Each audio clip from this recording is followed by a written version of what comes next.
ya. Nah, oke, ini ya, ini nih letaknya nih, ini nih rumah sakit kita nih, Siloam Karawaci. Ya, dia di daerah Tangerang, sangat dekat banget dari bandara, sekitar 20 menit, 15 sampai 20 menit dari Bandara Soekarno-Hatta. Ya, dan ini yang paling besar, rumah sakit Siloam yang paling besar. Kita punya 300 kamar rawat inap, kemudian kita punya lebih dari 250 dokter spesialis, ya. Kemudian untuk pasien rawat jalannya sehari itu bisa 800, ya, dan untuk pasien rawat inapnya bisa 250-an kurang lebih, ya. Ya, ini rumah sakit kita, ya, rumah sakit yang Lipo Village, ya. Ini letaknya daerah Tangerang. Ya, ini kelebihannya. Nah, karena rumah sakit Siloam ini kita bilangnya rumah sakit internasional, Siloam Internasional. Jadi kita juga menerima pasien-pasien ekspat dan kita juga ada pentranslate ya bahasa. Kita ada untuk yang bahasa Inggris, kemudian bahasa Mandarin juga ada, Korea, Jepang ya. Karena kita dikelilingi oleh beberapa perusahaan-perusahaan Jepang dan perusahaan Korea sehingga kita punya tim yang sebagai translatornya. Nah, ini beberapa recognition yang kita punya ya. Jadi kita tuh udah 30 tahun ada di Indonesia ya. 30 tahun, selama 30 tahun ini kita merupakan rumah sakit pertama yang terakreditasi internasional di Indonesia ya. Jadi join GCI itu pertama itu Siloam Karawaci ya. Kemudian karena center di Siloam Karawaci ini adalah neuroscience dan jantung, soon kita akan punya bangunan onkologi juga untuk onko. Ya, jadi kita juga stroke ready hospitals. Nah, stroke ready hospital itu apa sih? Ya, kita terakreditasi oleh Stroke Angel ya. Nah, jadi kalau ada pasien yang stroke itu kita cepat ya penanganannya, mau trombolitik, mau itu stroke sumbatan, mau itu stroke pendarahan, itu harus cepat ditanganin dan kita ada time of periodnya, ya golden periodnya, seperti itu. Ya ini yang lainnya. Nah kita juga Siloam Lipo Village ini juga tahun lalu kita mewakili Indonesia untuk mendapatkan penghargaan dari IHF. Ya jadi dari kurang lebih 360 rumah sakit ya yang ada di seluruh dunia ya. Jadi kita compare-nya itu bukan dengan Indonesia, dengan dunia ya. Ya salah satunya Siloam Lipo Karawaci dan juga salah satu rumah sakit swasta rumah sakit negeri jantung ya, Harkit lagi sebut aja, dan LV yang mendapatkan penghargaan ini ya. Artinya kita mewakili loh Indonesia loh, karena rumah sakit swasta cuma Siloam aja gitu. Nah, Harkit kita tahu itu kan merupakan rumah sakit rujukan nasional ya untuk jantung. Artinya kita udah setara dengan Harkit ya untuk case-case jantung ya. Maka kita bawa dokter Hashim ya. Ya ini emergency kami, radiologi kita punya 3 Tesla MRI, CT scan, 3 Tesla kita punya 2. Kemudian CT scan kita punya 2 juga ya. Dan yang lainnya klinik-kliniknya yang kita punya saat ini adalah Central Excellence-nya. Nah ini cardiovascular center kami yang bisa dilakukan tindakan mostly yang advance, kita sebutnya advance ya. Itu kita bisa semua lakukan. Yang paling sulit tindakan dalam kategori bedah jantung adalah bental, operasi bental, aortanya sobek, dan itu paling susah karena di Indonesia tuh nggak banyak rumah sakit yang bisa melakukan. Itu kita bisa. Dan juga TAVI itu salah satu prosedur untuk ganti katup tanpa bedah jantung. Nah itu juga kita bisa melakukan. Jadi ini semua yang biasanya tuh suka di luar negeri ya, di Penang, di Malaysia ya hanya bisa dilakukan di sana. Oh no, kita juga bisa melakukan di sini ya, gitu. Ini yang merupakan keunggulan kami di bidang jantung. Kami mendapatkan dari ISOS ya untuk Center of Excellence-nya di bidang jantung, dan juga rumah sakit penghargaan dari Indonesia sendiri ya, merupakan rumah sakit terbaik di bidang layanan jantung ya di 2004 dan 2025 kemarin. Nah ini adalah tim jantung kami ya. Ini banyak ya, tapi ini semuanya dokter jantung tapi ada sub spesialisnya ya. Jadi kalau untuk jantung dokter Hashim kebetulan beliau ini untuk rehab ya, rehab jantung nanti beliau akan jelaskan apa sih kalau untuk konsultan jantung rehab. Kemudian ada konsultan intervensi, ada konsultan aritmia, ada konsultan jantung anak, ada konsultan vaskular, ada konsultan apa lagi dok? Itu semakin lengkap di sini ya. Dan juga untuk bedahnya, bedah jantung anak, bedah jantung dewasa itu kita juga ada. Ini ada dokter Diki Alighieri, sorry. Ya, ini dokter Diki Alighieri. Ya, kemudian kelihatan ya. Kemudian ada Prof Antonia ya, Dr. Hashim ya, ini tim kami. Nah ini profil dari Profesor Antonia ya. Beliau ini banyak menangani case-case untuk intervensi dan juga pasang alat pacu jantung ya. Beliau juga menangani ya untuk case-case seperti itu.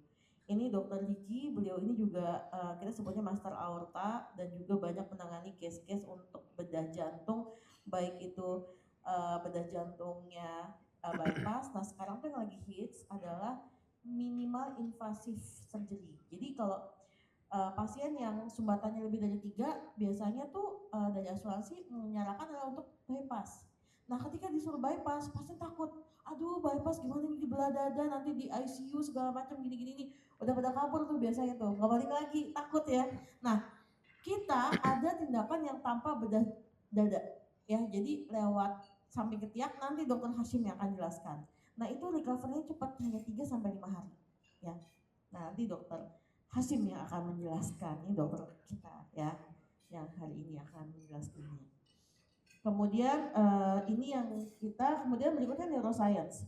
Nah neuroscience ini ya kami yang pertama kali mengembangkan untuk neuroscience, khususnya neurosurgery. Ya mungkin kalau paling dekat timnya kan ada Prof Eka, Profesor Eka yang mengembangkan untuk bedah saraf. Tapi ada timnya juga di Selau Makassar, Dr. Widi, ya itu timnya Prof Eka juga.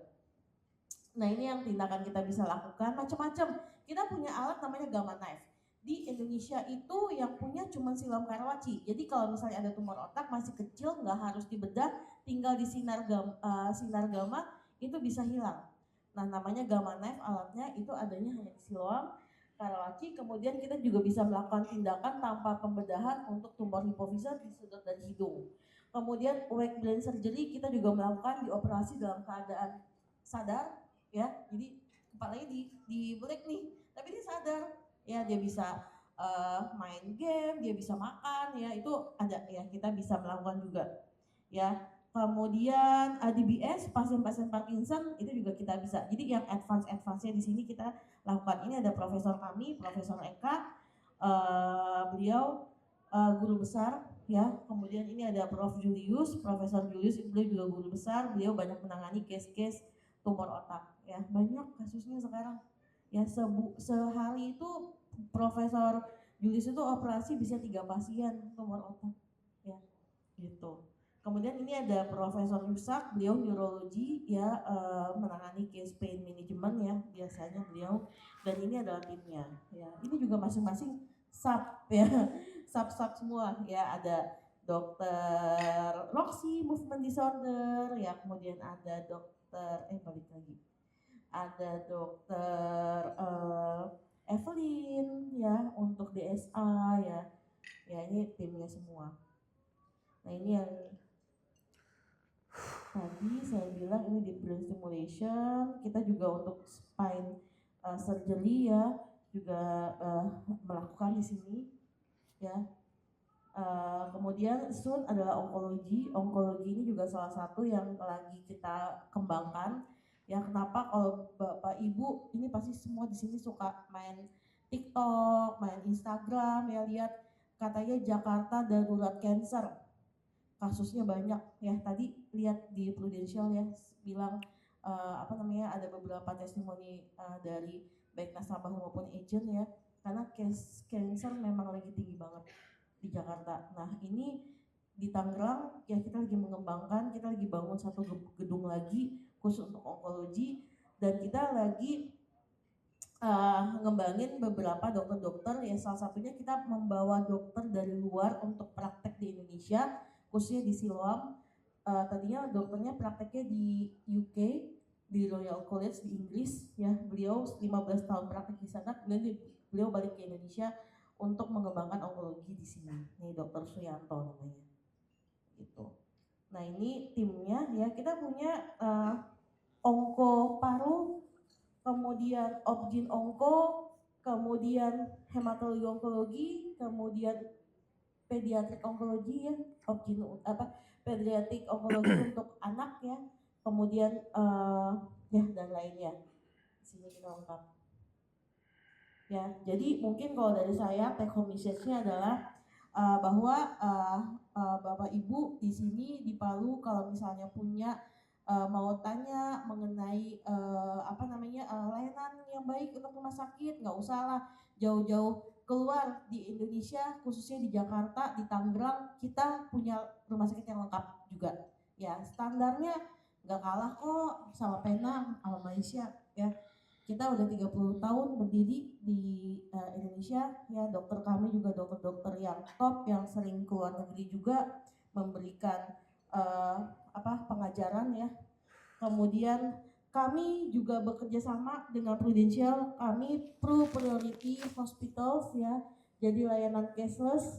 Kami juga memberikan benefit lah ya, kalau misalnya pasien datang bingung nih mesti kemana ke Siloam, kita berikan penjemputan di bandara ya, kita berikan penjemputan, kita antar, nanti kalau setelah selesai konsul atau setelah selesai ini bisa langsung balik, kita antarkan lagi ke bandara ya, jadi nggak usah bingung mau pesan grabnya kemana, kita jemput ya. Dan juga terima kasih. Dan juga kalau misalnya ada case-case pengen tahu seperti apa, kita bisa lakukan layanan dengan telekonsultasi juga ya, second opinion, telekonsultasi ya, nggak usah jauh-jauh ya, harus datang dulu dari Palu kemudian konsul, nggak apa-apa, kita bisa telekonsultasi juga ya. Nah paling dari saya itu aja, terima kasih Pak Prima atas kesempatannya dan kolaborasinya. Nanti kalau ada yang mau tanya, saya ada simpan kartu nama saya di belakang, nanti boleh diambil kalau misalnya dibutuhkan, disimpan aja nomor saya siap membantu di sini. Terima kasih, selamat malam, assalamualaikum warahmatullahi wabarakatuh. Oke, luar biasa ya. Tepuk tangan sekali lagi untuk Ibu Yareka. Malam. Cek. Oke. Menarik ya, rumah sakitnya luar biasa ya.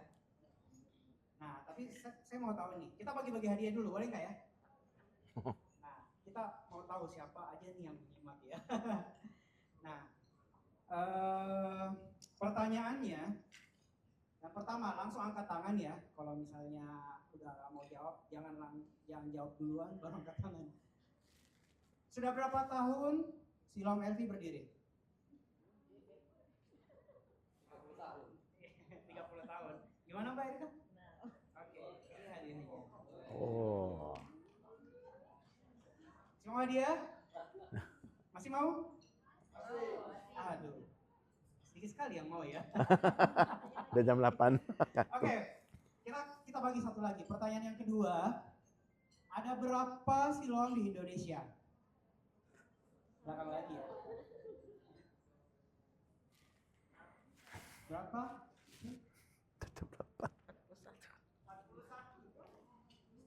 Jam 8. Nyimak ya semua. Oke. Kita lanjut ya acaranya. Nanti kita bagi-bagi hadiah lagi ya. Ya, tapi semua harus nyimak. Ini materinya Dr. Hashim nggak ada diajarin di sekolah ya. Harus kuliah dulu, ambil spesialis. Oke, sebelum kita masuk ke materi selanjutnya, saya mau bacain dulu nih profilnya Dr. Hashim. Dr. Hashim Hasbullah, spesialis jantung, pembuluh darah ya ini? Ya. Nah, subspesialis prevensi dan rehabilitasi kardiovaskular ya. Pendidikan 2006 di Fakultas Kedokteran Umum Universitas Padjadjaran. 2018 spesialis jantung dan pembuluh darah Universitas Samratulangi. Wah, di Sulawesi ya. Ya, Sulawesi.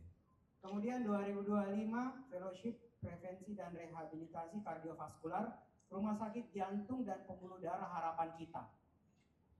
Pelatihan-pelatihannya kardiologi pencitraan CT kardiak, kardiologi rehabilitasi jantung, kardiologi USG Doppler ya, kardiologi intervensi tahap dasar ya.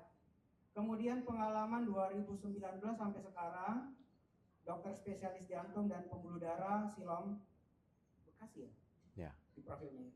2023-2024 spesialis jantung dan pembuluh darah Lipo Cikarang. 2024 sampai sekarang spesialis jantung dan pembuluh darah Lipo Village ya. Nah, kalau gitu langsung aja ya kita panggilkan kita dulu materinya. Pakai ini ya, Pak ya. Boleh. Dr. Hashim Hasbullah, tepuk tangan dong untuk Dr. Hashim. Next deck. Ini Next back. back. Lasernya di belakang. Nggak bisa kayaknya. Nggak bisa. Oke. Selamat malam semua. Udah malam sih ya, jam 8. Ngantuk gak ya? Enggak ya. Saya terbang dari Jakarta ke Palu, kota yang menarik ya. Kayak Manado ya, gunung, laut ya. Jadi apa namanya ya, nostalgia. Makanannya juga mirip ternyata ya, rica ya. Jadi malam ini saya diberikan tugas sama Siloam untuk membawa satu topik ya, topik khususnya penyakit jantung. Kalau saya lihat sekarang kayak dominannya anak muda ya, 30-40 ya, mungkin cocok sih memang topiknya. Ya, jadi sebelum kita mulai, kita harus tahu fakta-fakta yang ada ya.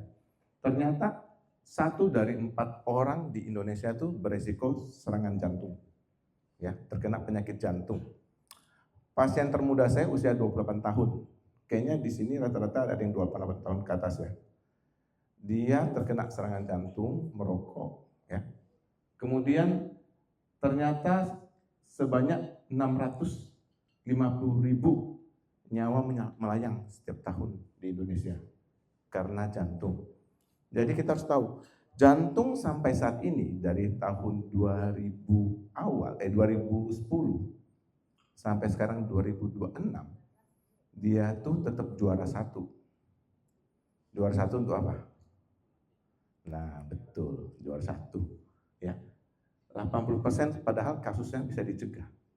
Jadi sebenarnya lucu, 16 tahun kita membiarkan penyakit jantung tetap juara 1 untuk penyebab kematian di Indonesia. Padahal 80% itu bisa dicegah ya. Setiap 40 detik, ya ini dari data di AHA itu American Heart Association 2023. Penelitian setiap 40 detik ada 1 orang meninggal karena serangan jantung. Ini suatu bukan cerita fiksi ya. Jadi laki-laki usia 45 tahun merokok 5 batang. Di sini ada yang merokok? Wah, jujur. Berapa batang, Pak? Kurang lebih 5. 5 ya. Umur, Pak? 26. Oh, 26, masih muda. Jadi merokok 5 batang. Wajar ya? Banyak ya kayaknya di sini. Bahkan ada yang 1 bungkus ya. Dia cuma 5 batang. Nggak banyak. Dia mengaku, saya rokok ketemu teman, rokok. Jadi bukan yang rokok yang rutin sampai 1 bungkus. Tekanan darahnya mulai tinggi, 140-an waktu di UGD. Gula darah padahal masih normal. Ya. Makan lemak ya. Pagi kadang kalau kita di Jawa tuh makan kayak nasi kuning, sama di sini juga, nasi uduk ya. Kemudian karena kerja, olahraganya jarang sekali. Di Jakarta ada Car Free Day, yang paling hari Minggu sekali jalan. Dan aku olahraga, seminggu sekali, jalan setengah jam. Kerja stres tinggi, karena kerja di bank. Datang dengan keluhan, tiba-tiba nyeri dada kiri berat, rasa terbakar, rasa nggak nyaman di dada, menjalar ke lengan kiri, sesak nafas dan keringat dingin. Hasil pemeriksaan di UGD ternyata dia bukan sakit jantung saja, dia serangan jantung. Jadi kita bayangin, kalau kita lihat profil gaya hidup dia itu ekstrim enggak untuk orang yang dibilang berantakan? Enggak ya, normal kayaknya, kayak orang normal. Tapi dia bisa terkena serangan jantung di usia 45 tahun. Jadi kita harus tahu bagaimana mekanismenya suatu kasus orang bisa kena serangan jantungnya. Kita lihat video ini.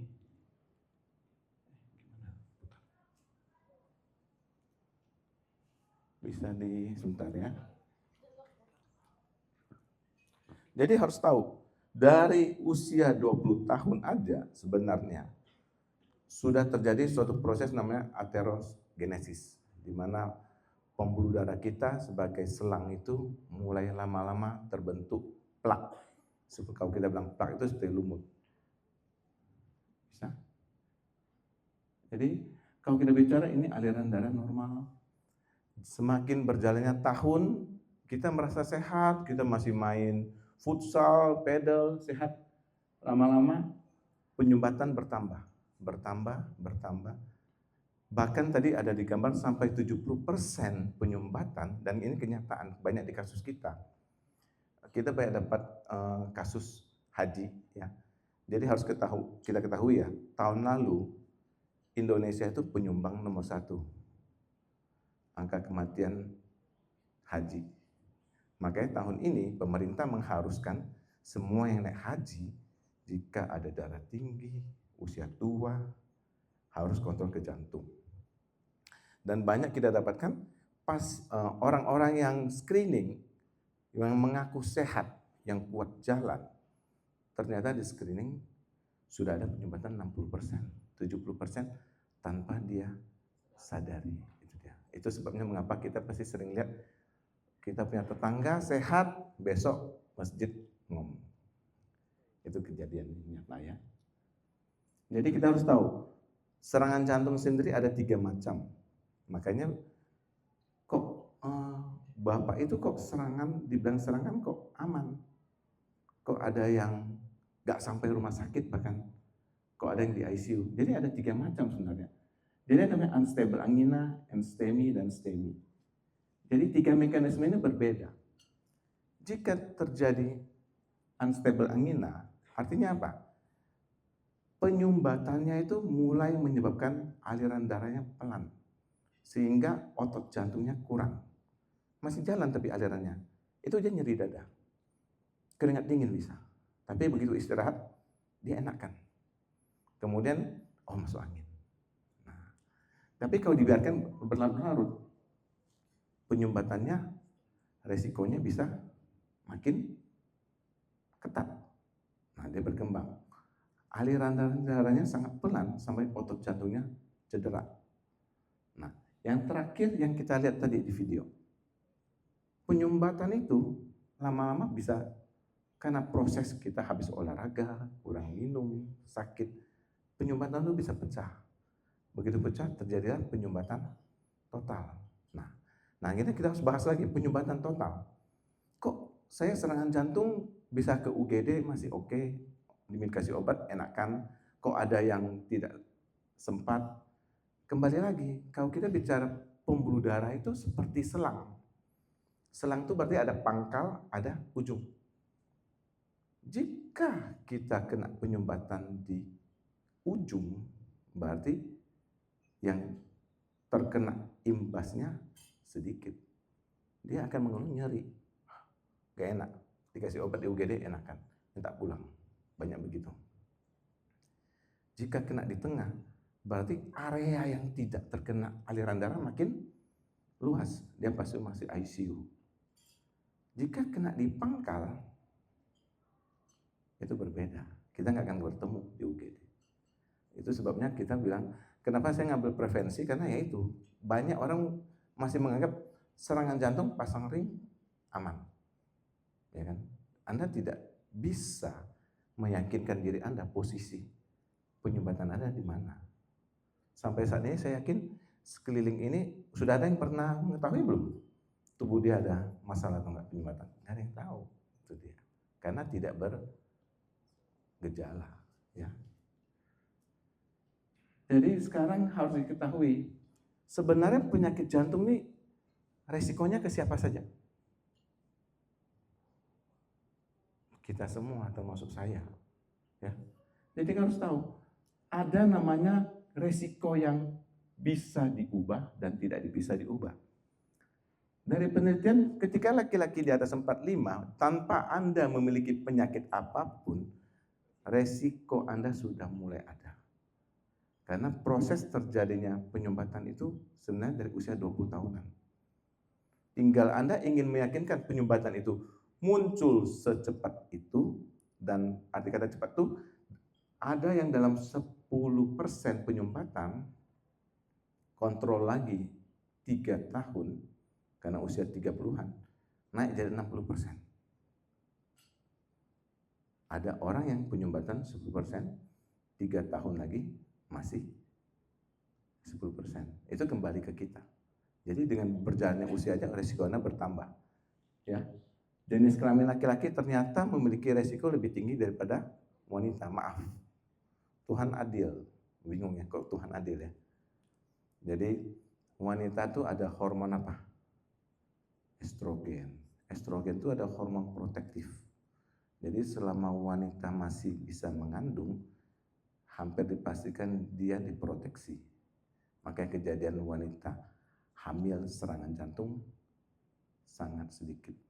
Kecuali wanitanya itu merokok, alkohol, jadi dia nambah masalah. Ya, dan genetik yang nggak bisa kita ngomong. Tapi yang bisa kita ubah banyak. Merokok, mau berhenti Pak? Belum ya?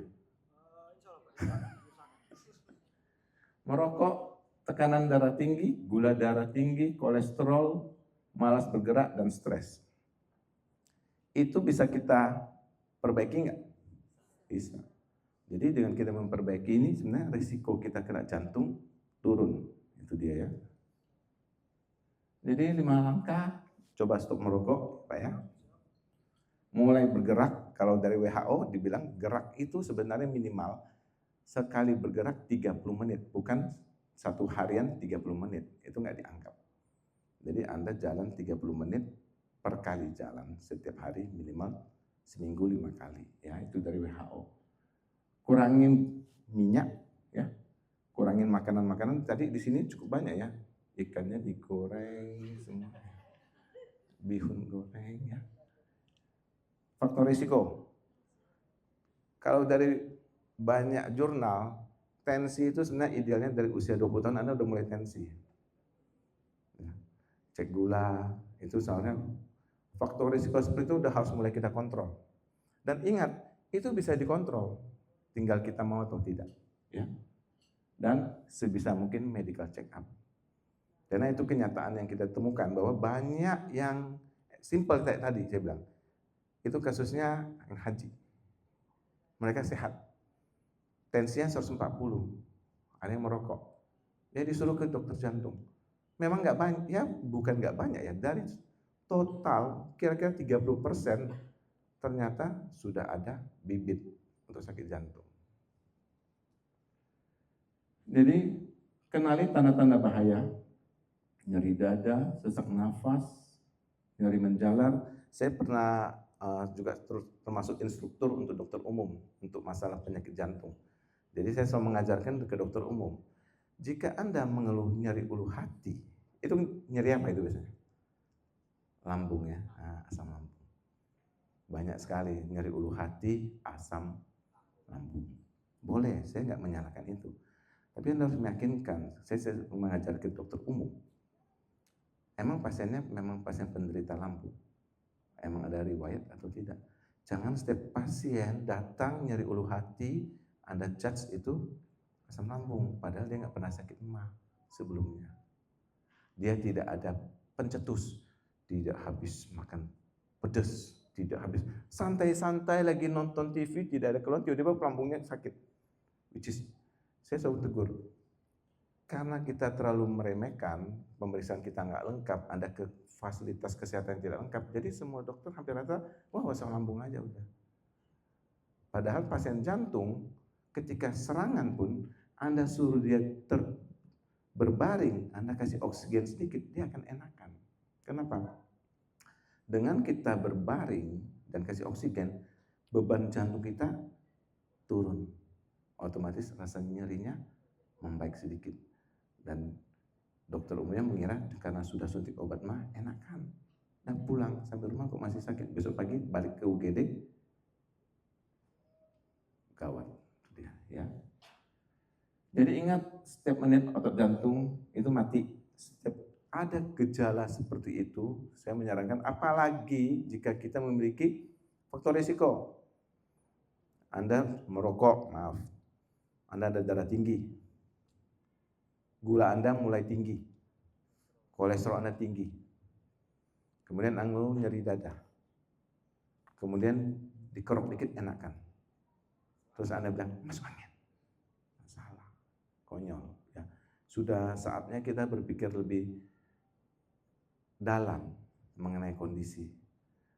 Karena pemikiran seperti itulah bahkan oleh pasien, bahkan dokter-dokter yang kebanyakan yang kita temui, itu yang membuat penyakit jantung tetap nomor 1.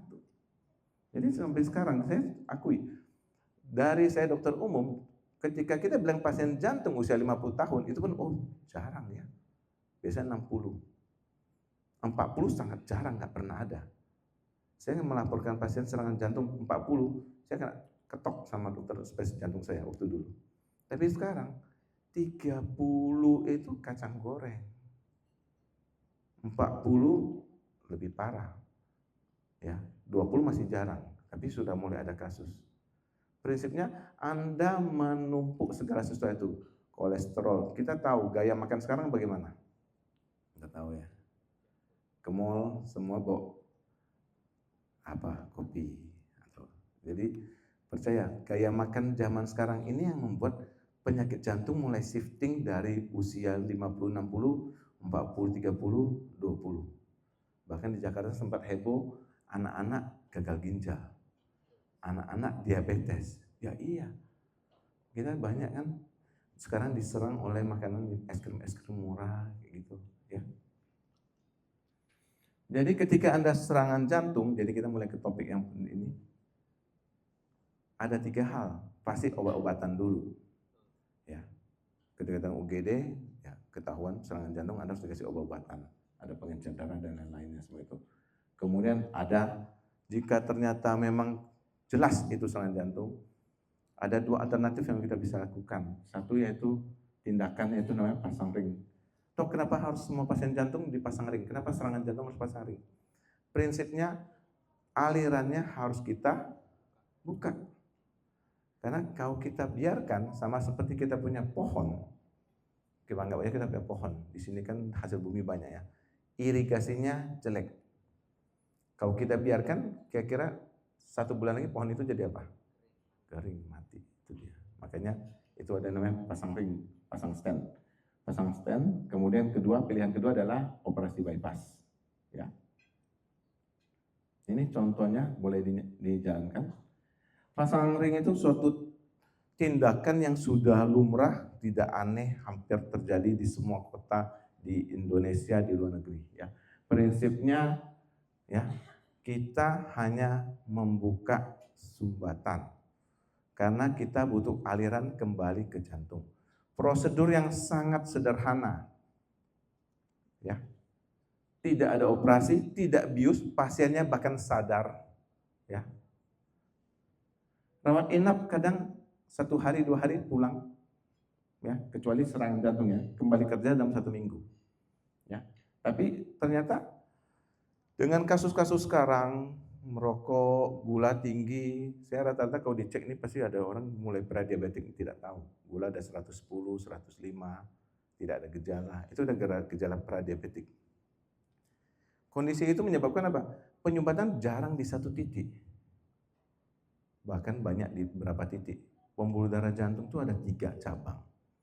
Ya, orang yang biasa ada diabetes, merokok, rata-rata penyumbatannya bukan hanya di 1 titik. Kalau 1 titik, biasanya pilihan terbaik memang pasang ring.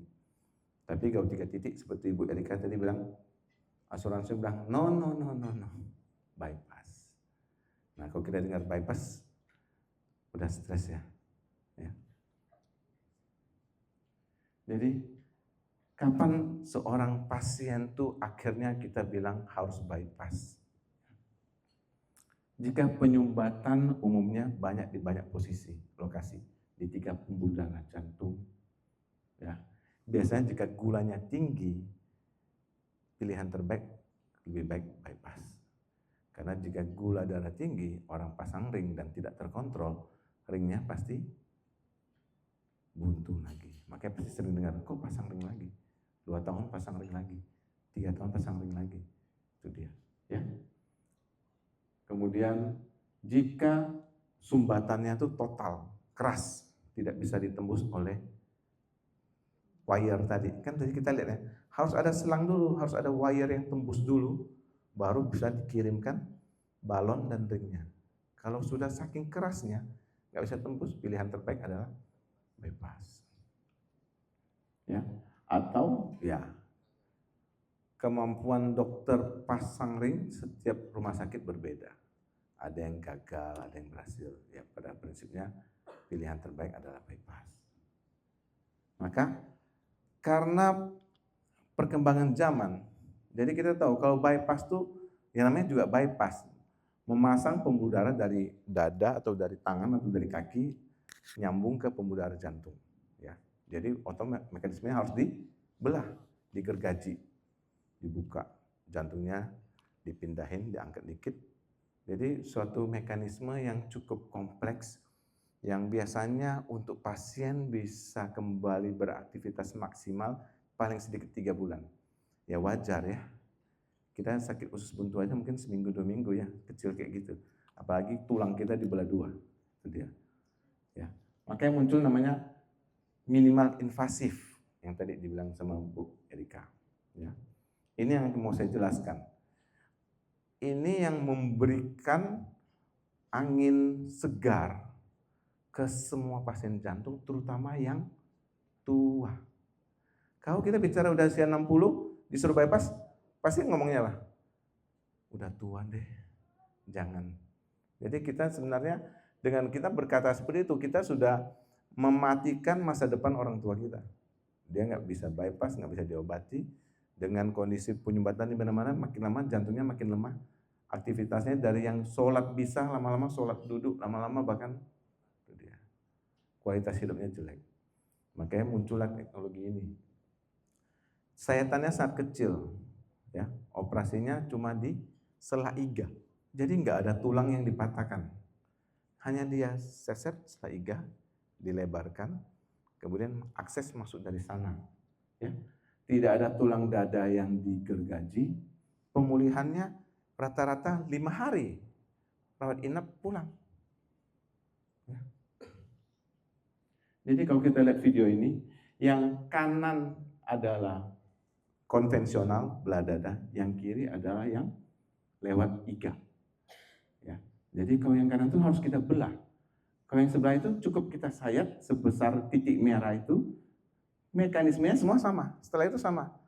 Makanya alatnya lebih canggih dan skillnya memang harus lebih canggih. Ya.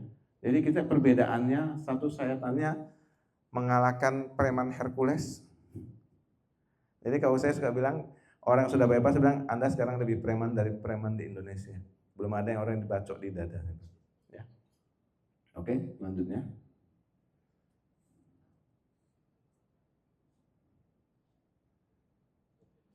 Jadi pertanyaannya, apakah saya bisa operasi mini ini? Hampir semua bisa. 95% kasus jantung yang terpaksa harus bypass, saya harus bilang terpaksa loh. Karena sebenarnya ilmu pasang stent pun sekarang sudah canggih sekali juga. Jadi saling rebutan ya, dok, ya Bu ya.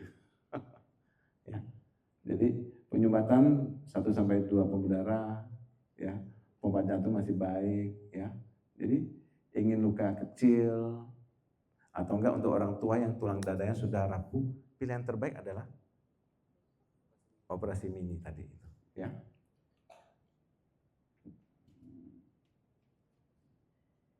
Jadi kalau kita lihat dari perbandingan antara yang konvensional, sebenarnya hasil operasi sama baiknya. Tapi dengan perbedaan, yang satu 2 minggu sampai 4 minggu sudah bisa kerja maksimal. Yang satu lagi biasanya 3 bulan. Pulang rumah, yang satu 3 hari, yang satu 5 hari. Jadi kita lihat bahwa dari sisi kenyamanan pasien tentu saja minimal invasif jauh lebih nyaman, ya, dengan memberikan hasil yang sama baiknya. Kalau dari penelitian, jadi ketika seorang menemukan teknik baru itu bukan berarti langsung dicoba. Sudah ada trial penelitian. Sudah dari 2021 itu 3.700 kasus itu hasilnya tidak berbeda antara orang yang dilakukan operasi belah dada dan belah mini, operasi mini. Hasilnya outcome-nya sama, sama-sama sehat, ya. Pembuluh darahnya biasanya berfungsi sampai 10 tahun dan untuk kembali kerja jauh lebih cepat dibanding konvensional. Nah, ini topik saya. Jadi kita bahas mengenai, nah ini yang selalu, saya mau tahu di sini ada pasien jantung nggak ya? Ya memang itulah muda-muda ya. Muda-muda atau belum cek? Ya. Jadi yang suka disalahkan tuh bahwa ketika pasien ketemu dokter jantung habis pasang ring atau habis bypass mereka lupa. Ya. Jantung itu mesin. Untuk mesin itu tetap bagus selain kita bawa ke bengkel, kita perbaiki mesin. Kita harus tahu mobil apakah bergerak karena mesin saja? Tidak. Dia butuh roda, semua hal itu. Makanya ada namanya rehabilitasi. Ya. Jadi rehabilitasi adalah proses pemulihan pasca operasi minimal. Biasanya di rumah sakit kami, Siloam itu selalu ada. Jadi satu paket, begitu selesai operasi, pasien akan dilatih untuk kembali ke hidup dia seperti semula sebelum serangan. Nah, ini adalah suatu proses yang sangat penting. Ya. Latihan bagaimana kita menggunakan kondisi jantung kita yang setelah dioperasi. Ya. Di ICU biasanya pindah ke ruang biasa, jadi setelah sampai hari kelima dia pulang, ada latihan yang harus dilakukan. Bagaimana mulai dari berjalan, kemudian bisa menyetir, kerja kantoran dan olahraga. Jadi yang dibilang bahwa rehab jantung itu adalah suatu olahraga teratur yang terstruktur. Ya, jadi itu yang suka yang tidak, bahkan di Indonesia itu rumah sakit yang menjalankan ini belum ada. Habis bypass pulangin. Dan pasti saya yakin di sini ada yang pernah punya pengalaman keluarganya bypass atau pasang ring, terus di rumah duduk doang, betul nggak? Jadi kayak habis operasi nggak ada operasi, nggak ada beda. Dia nggak bisa gerak, takut. Padahal sebenarnya salah. Setiap habis operasi justru kita suruh mulai olahraga. Makanya banyak orang bilang habis serangan jantung, habis pasang ring cuma boleh di rumah istirahat, itu konyol, itu salah.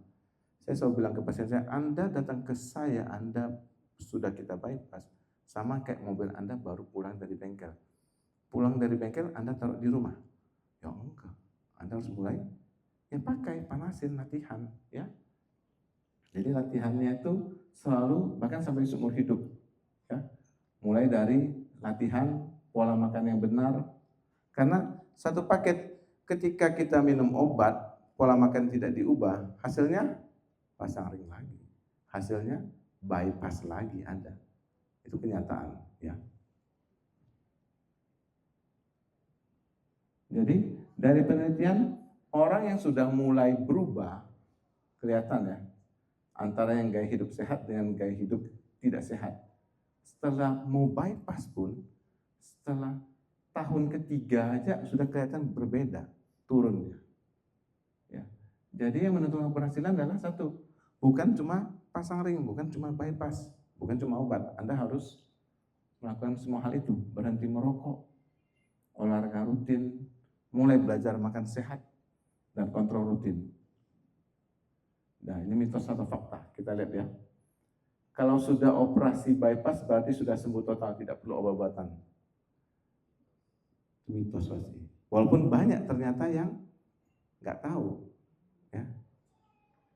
Setelah operasi jantung saya tidak bisa olahraga atau bekerja lagi. Pasti banyak yang berpikir gitu, betul nggak? Nah, itu salah, itu mitos. Prinsipnya begitu jantung Anda kita perbaiki, di situ Anda harus mulai pelan-pelan latihan. Ya. Operasi mini pasti lebih berbahaya karena dokternya tidak bisa lihat jantung yang jelas. Oh, konyol itu. Ya. Makanya itu advance ya. Dan di Siloam LV tindakan ini sudah cukup sering kita lakukan dari usia 75 tahun sampai ada usia 30-40 tahun. Yang 30 tahun karena penyumbatannya sangat banyak. Mau pasang ring langsung 5, 7. Semakin banyak ring, pembuluh darah Anda semakin jelek. Jadi memang yang terbaik jangan serangan, jangan pasang ring. Tapi kalau terpaksa pasang ring, daripada buntu lebih baik jelek, betul toh? Ya. Kalau sudah dipasang ring tidak perlu lagi dan tidak perlu bypass, salah juga. Ya. Di Jakarta ada yang pasang ring 13 ring. 13 ring. Saking bandelnya. Jadi akhirnya pembuluh darahnya semua sudah kayak robot cop. Semua udah besi. Kalau nggak dipasang, nggak bisa aktivitas, alirannya nyampe. Dipasang juga resikonya akhirnya gampang kambuh. Jadi memang pada prinsipnya seperti bilang saya tadi di slide awal, 80% kasus ini bisa dicegah. Nggak apa-apa ya Bu Erika ya, jangan nanti saya bilang cegah jadi, wah pasien gua kurang dong.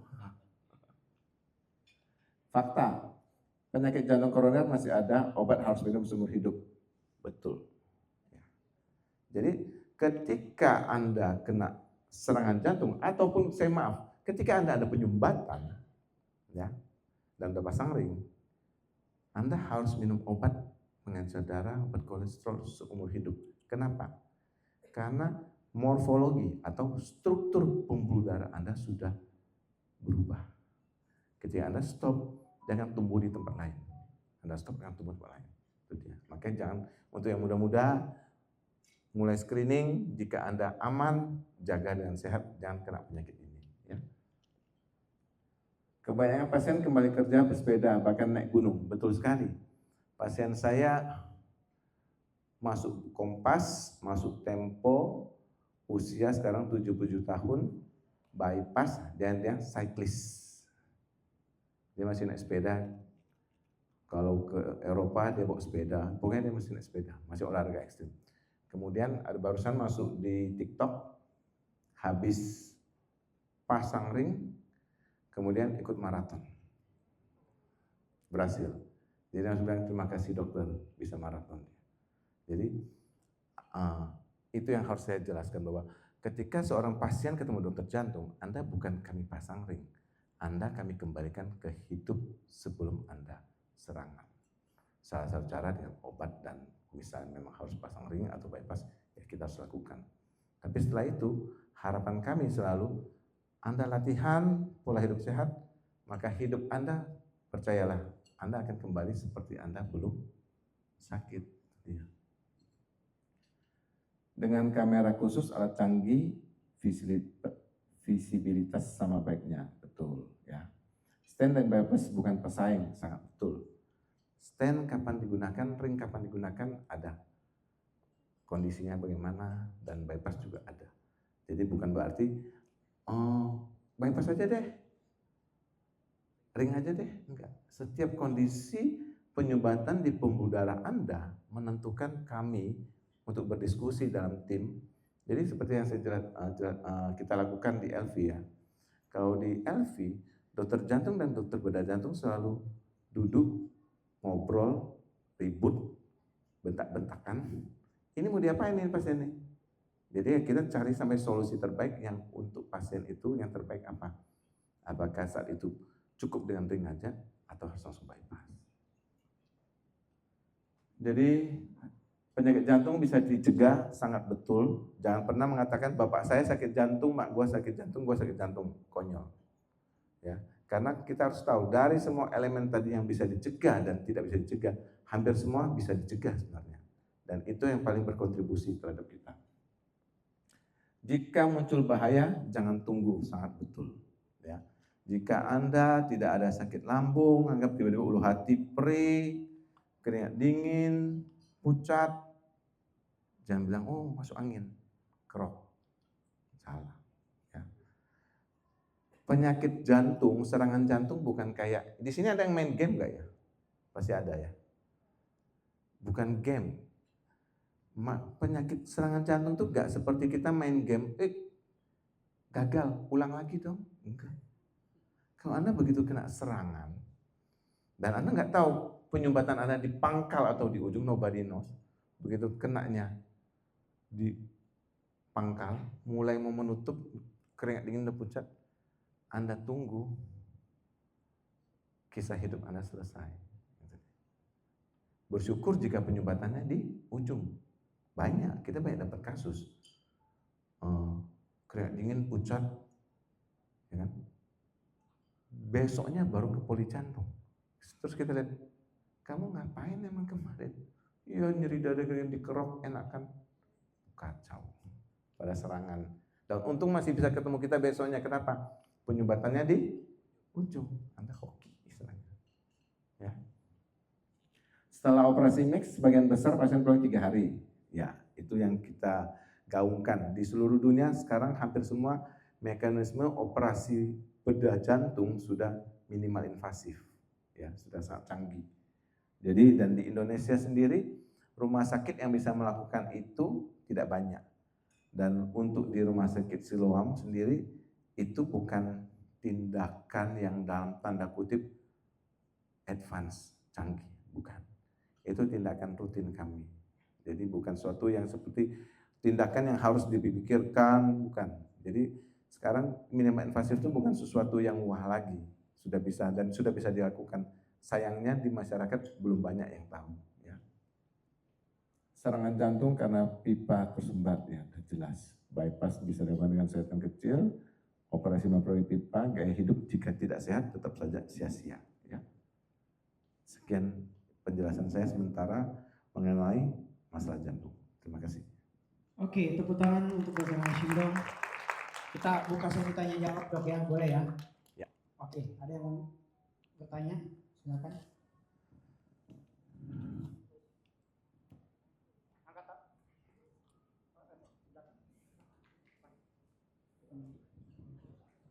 Wah, ya, langsung ditanya. Baik, selamat malam semuanya, Bapak Ibu. Perkenalkan nama saya Roy Sulhat. Kebetulan saya kemarin diundang sama Pak Dodi. Oh ya. Saya senang bisa dengar edukasi yang Bapak Dokter berikan karena sangat penting untuk kehidupan sehari-hari dari segi kesehatan. Oke. Tadi pertanyaannya Pak Dokter kan tadi sempat bilang bahwa ada pelari maraton itu yang dipasang ring, maksudnya kena serangan jantung. Kalau menurut saya sih Pak, kan itu pelari maraton itu kan atlet ya, maksudnya bisa dikategorikan sebagai atlet. Ya, atlet kan kita tahu sendiri pola hidupnya sehat, kemudian sering olahraga, mungkin juga tidak merokok dan lain-lain. Loh, itu kenapa bisa pasang ring Pak? Kenapa bisa dia kena serangan jantung? Ya, seperti itu pertanyaan saya. Apakah maksudnya ada hal-hal lain selain kayak olahraga yang teratur, kehidupan sehat, tidak merokok, yang bisa diserang ini kena serangan jantung seperti itu? Nah, itu pertanyaan. Oke, terima kasih. Terima kasih. Ya, terima kasih untuk pertanyaannya. Saya kembalikan slide lagi ya. Jadi kalau kita harus kembalikan dulu, kalau dibilang apakah atlet hidupnya sehat, dengan sangat menyesal saya bilang tidak sehat. Bahkan maaf, saya ubah aja. Apakah kita merasa hidup sehat? Percaya sampai saat ini sebenarnya kalau saya teliti ya, untuk mendapatkan kata hidup sehat itu sudah sangat sulit. Karena kita sendiri tidak menyadari bahwa hidup sehat itu seperti apa. Sesimpel ini aja.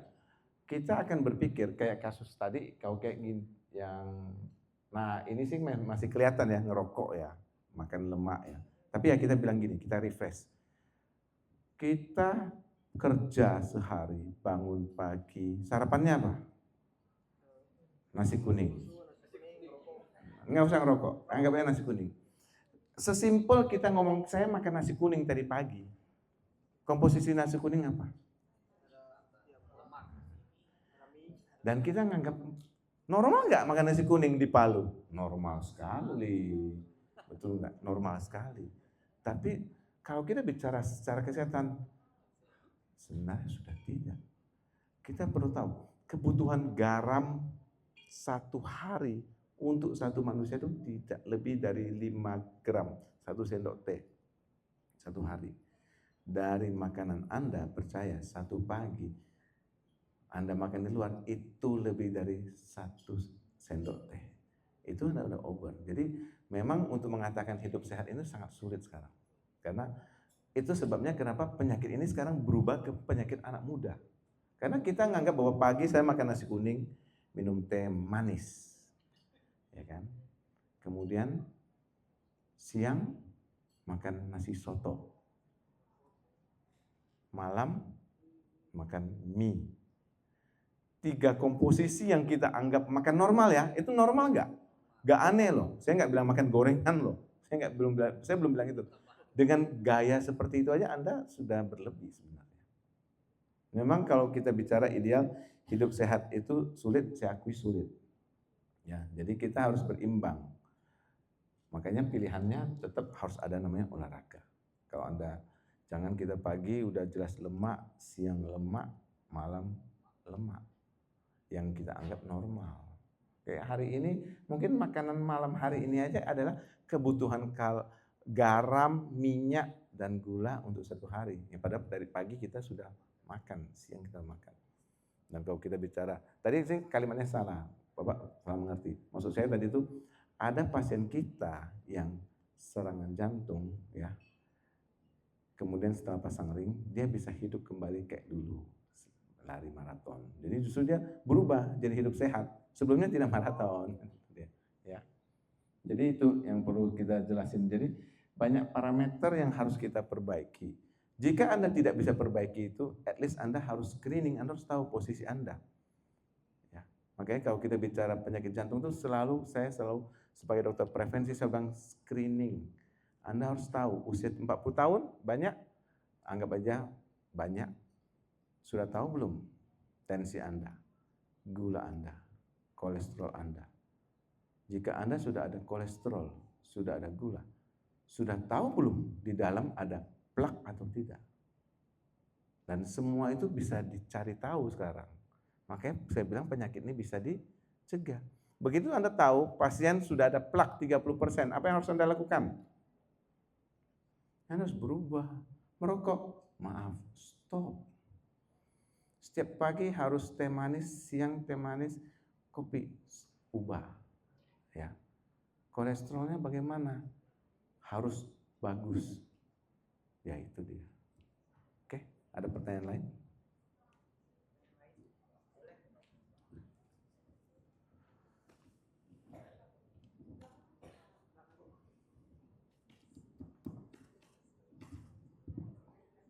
Assalamualaikum warahmatullahi wabarakatuh. Nama saya Fento Siatman. Izin dok buat tanya. Untuk ini dok, untuk mengetahui apakah kita ada penyakit jantung atau tidak di usia muda, apakah yang kita lakukan untuk screeningnya dok? Karena kebanyakan ya kasus yang pernah saya dapat, yaitu hidupnya pola hidup sehat ya dok, sering olahraga, kemudian juga tidak merokok, gulanya, kolesterolnya dan tekanan darahnya normal, tapi tiba-tiba melakukan pemeriksaan EKG ditemukan jantung. Kira-kira dok, gimana dok? Maksudnya kita mengetahui apakah kita itu memiliki penyumbatan pembuluh darah atau tidak dok dalam di usia muda. Oke, terima kasih Pak untuk pertanyaannya. Kemudian dok, yang kedua, ya. apa bisa dok? Ketika kita melakukan pekerjaan seperti di kamar operasi, kita melakukan pembedahan, apakah itu asap-asap dari pisau kotor itu apakah bisa menyebabkan penyakit jantung juga dok, atau misalkan penyumbatan pada pembuluh darah? Asap apa? Asap apa? Maaf. Untuk ini dok, untuk pisau kotor yang untuk membelah. Iya. Kauter. Enggak. Yang nomor 2 langsung enggak, bukan. Enggak ada hubungannya sih. Jadi sudah jelas sesimpel ini sebenarnya yang Bapak perlu ketahui. Jadi kalau anggap semua, makanya banyak kasus, bukan banyak, ada beberapa kasus ya yang kolesterolnya nggak tinggi, ya, gulanya normal, tensi memang sulit, maaf saya harus bilang. Saya sebagai dokter jantung cukup lama tahu bahwa 50% dari seluruh populasi di Indonesia tidak sadar kalau dia ada darah tinggi. Itu kenyataan, itu fakta. Kemudian 50% dari orang darah tinggi yang minum obat sendiri tidak sadar bahwa sebenarnya tensinya tidak terkontrol. Jadi saya nggak pernah bisa bilang pasien tensi lu terkontrol, nggak. Ada pemeriksaan detail yang harus kita lakukan, ya.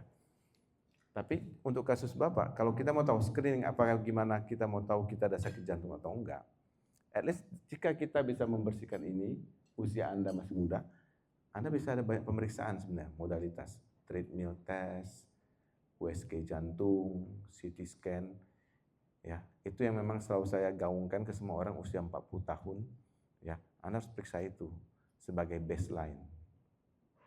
Baseline itu apa maksudnya? Kondisi 40 tahun seperti apa dalam tubuh Anda. Itu yang harus sekarang menurut saya edukasi yang mau saya jelaskan ke seluruh peserta di sini bahwa Anda sudah masuk 40 tahun, Anda seperti apa? Apakah sudah ada plak, apa ada darah tinggi atau lain-lain seperti itu. Nah, untuk usia di bawah 40 tahun relatif sebenarnya cukup kita tahu aja. Jika apa memang merokok, gula Anda misalnya mulai tinggi, kolesterol Anda tinggi, Anda harus cek CT scan, harus cek, harus treadmill. Jadi modalitasnya sudah banyak. Penyakit jantung ini sangat gampang dicegah. Caranya dari 20 tahun lalu pun sama. Cuma tidak ada yang mau. Semua orang lebih milih hidup enak, setuju ya? Zaman sekarang kan mana ada yang gerak, semua pakai handphone, ya kan?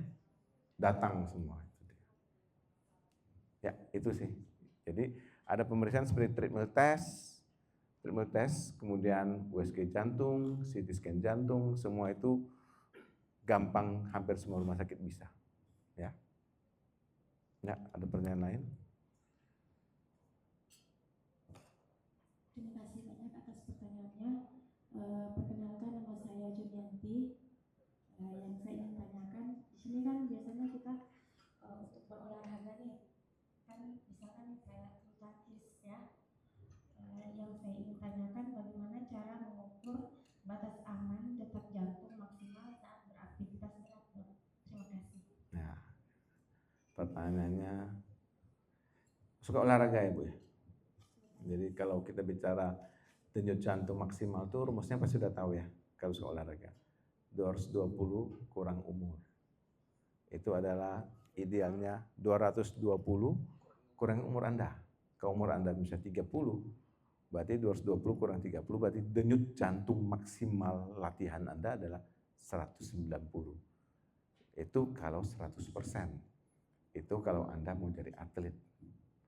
Kalau idealnya sebenarnya untuk orang awam, kejar di angka paling tinggi pun 80%. Ya tinggal 80% kali 190, itu dia. Anda tahu itulah beban latihan Anda. Ya, itu yang paling safe sebenarnya. Jika kita lakukan berlebih bukan berarti tidak boleh. Atlet sampai 120% lebih gila dari kita. Makanya tidak ada atlet yang usia 40-50 kuat. Udah habis dipakai. Ya, silakan. Ada pertanyaan lain? Mungkin ada yang mau share, ada keluarganya sakit jantung, dokternya bilang pasang ring, ada yang dokter bilang nggak usah, atau ada dokter yang bilang bypass, ada yang bilang nggak usah, atau ada yang keluarga ketakutan jangan di bypass. Jadi penyakit jantung dan pengobatannya sekarang itu bukan suatu hal yang langka. Jadi kalau kita bicara ketemu dokter, Pak, ini kita harus operasi, Pak. Terus gimana dok? Resikonya gimana? Wah ini berat, ini sulit, ini 50-50. Stres kan Anda ya? Stres pasti ya? Jadi yang mau saya jelaskan bahwa penyakit sakit jantung itu sekarang sudah jelas, sudah istilahnya semua tata caranya itu sudah lengkap. Untuk semua skenarionya ada. Anda jantungnya lemah atau tulangnya lemah ya Anda pakai tindakan apa. Jadi tidak ada saya bukan meremehkan, tapi inilah kenyataan bahwa dalam pengobatan jantung itu sudah fix, kelihatan jelas bahwa alurnya kemana. Memang tetap, walaupun sudah kita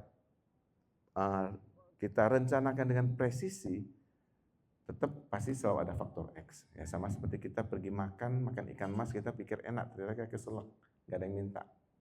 Tapi kalau kita bicara, yang mau saya jelaskan ke Bapak Ibu sekalian bahwa tindakan-tindakan jantung seperti pasang ring itu suatu tindakan yang sudah boleh dibilang lumrah. Ya, kita di LV itu per bulan 100 kasus. Jadi bukan seperti tindakan yang datang, waduh Pak ini sulit ini dokternya ragu, dokternya bingung, enggak. Jadi semua penyakit rata-rata jantung itu program tata laksananya itu udah hampir jelas.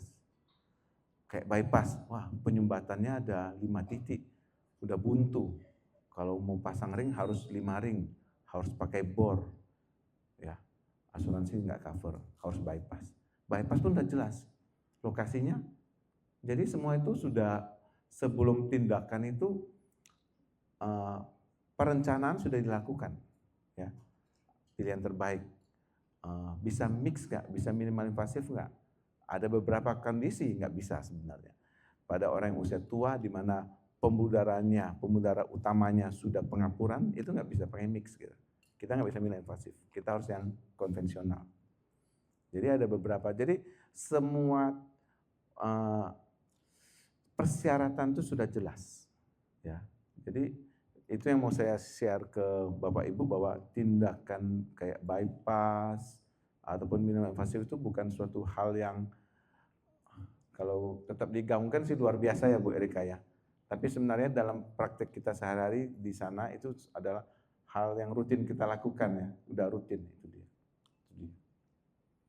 Mungkin ada yang mau share keluarganya, Gier silakan. Baik, selamat malam. Terima kasih atas kesempatannya. Saya ingin bertanya, Dok, kalau semisal diketahui ada 3 titik penyumbatan, yang pertama 30%, yang kedua 70%, dan yang ketiga itu 100%, itu harus bypass atau ada opsi lain? Terima kasih. Nah, di 3 pembuluh darah yang berbeda. Jadi kalau kita bahas, karena topiknya tadi saya bawa CABG, makanya saya jelasin CABG ya. Bypass. Sebenarnya kalau kita bicara penyumbatan, ya, jadi ada untung ruginya dulu. Pertanyaannya harus bypass atau enggak? Jawabannya tidak. Jadi bypass versus pasang ring, kita pilih. Ya. Bypass akan lebih difavoritkan jika dalam pemasangan ring itu jumlahnya sangat banyak, which is cut off-nya rata-rata di atas 5. Ya. Dari segi biaya 1, 2, segi kesehatan pembuluh darahnya. Ya. Jadi jika penyumbatannya itu cuma 2, walaupun 100%, zaman sekarang ilmu pasang ring sudah sangat canggih. Ya, sudah ada bornya itu dari intan, ya. Sudah ada mikroskop, ya. Jadi bukan kayak zaman dulu pasang ring udah selesai. Jadi presisi setiap melakukan tindakan pemasang ring kondisi seperti itu ya, misalnya cuma 2 yang mau kita pasang 70 dan 100, yang 100 itu tidak banyak, hanya cukup 1 ring, 2, jadi 2 ring pasang ring masih bisa. Tapi memang saya harus jelasin 100%, yang 100% tidak semua rumah sakit di Indonesia bisa. Tidak semua dokter jantung yang spesial pasang ring, khusus subspesialis pasang ring bisa. Karena memang itu suatu kondisi yang sudah advance. Makanya kalau di luar negeri ada namanya advance PCI. Jadi untuk dokter-dokter yang memang terlatih untuk kondisi seperti itu, penyumbatan 100% sudah keras, harus pakai bor, harus pakai mikroskop, nah itu bisa. Jadi memang beberapa center bisa, beberapa center tidak bisa. Jika ibu bawa ke rumah sakit yang senternya nggak bisa, pasti dia akan ngomong bypass saja. Jadi that's the fact, kenyataan di Indonesia. Makanya kan banyak istilah dibilang malpraktik atau enggak. Bukan, kayak rumah sakitnya enggak bisa. Ya dia akan ngomong di sini kami bisa bypass karena kondisi penyumbatan ibu sulit, alat kami nggak lengkap, risiko tinggi, bypass saja deh. Ya itu dia. Jadi jawaban pertanyaannya kembali lagi, kalau cuma 2 itu pasang ring masih bisa. Oke, ada pertanyaan lain lagi? Silakan Bapak.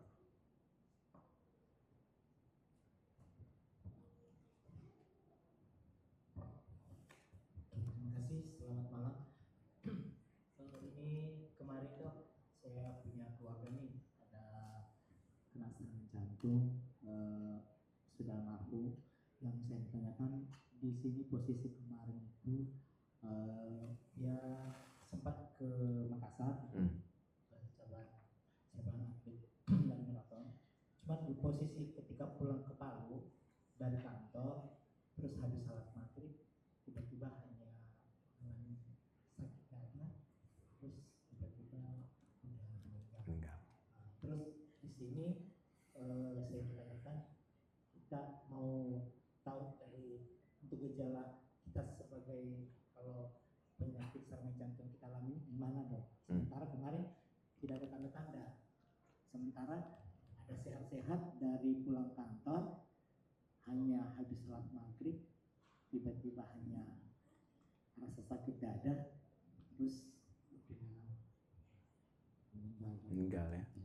Yang kedua dok, jika ini saya alami, apakah dikatakan penyakit jantung kalau orang sering kaget dengan tangan dan kaki itu sering keringat? Terima kasih. Oke. Pertanyaan yang kedua jawabannya tidak. Langsung saya jawab tidak. Jadi mitos tangan basah sakit jantung tidak seperti itu. Kaget juga tidak. Ya, itu sih berbeda. Itu bukan gejala jantung juga, bukan gejala ciri khas jantung juga, bukan seperti itu. Jadi penyakit jantung itu ada namanya sindroma. Jadi ada kumpulan keringat dingin disertai sesak. Nah, kita harus curiga. Kalau keringat dingin basah, tidak ada keringat dingin, badan sehat cuma basah-basah, ya bukan jantung. Akhir bulan. Betul. Nah, kalau yang pertama memang sulit.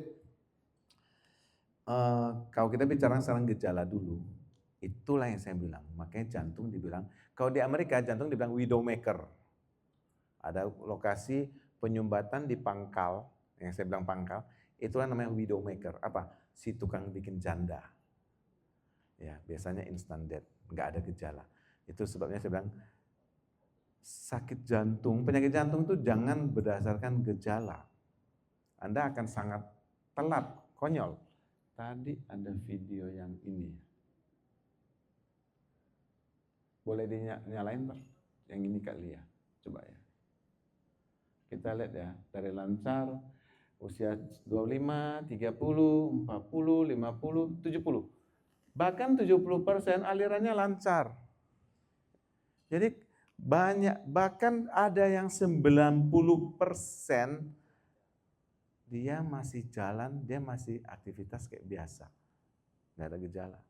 Jadi kalau saya selalu jadi dokter, saya mengajarkan ke semua orang awam. Pertama, selalu lihat dari sisi ini.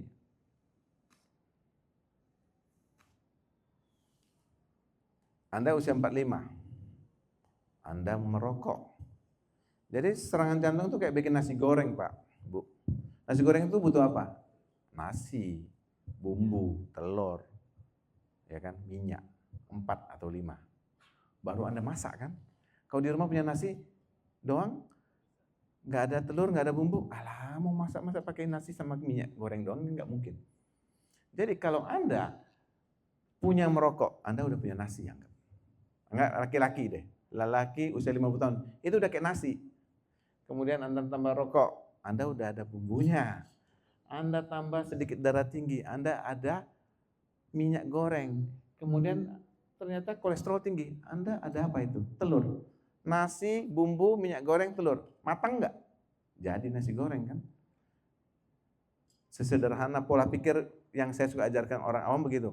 Kalau Anda sudah ada hal-hal seperti itu, walaupun tidak bergejala, percaya omongan saya belum tentu Anda sehat. Tidak bergejala betul.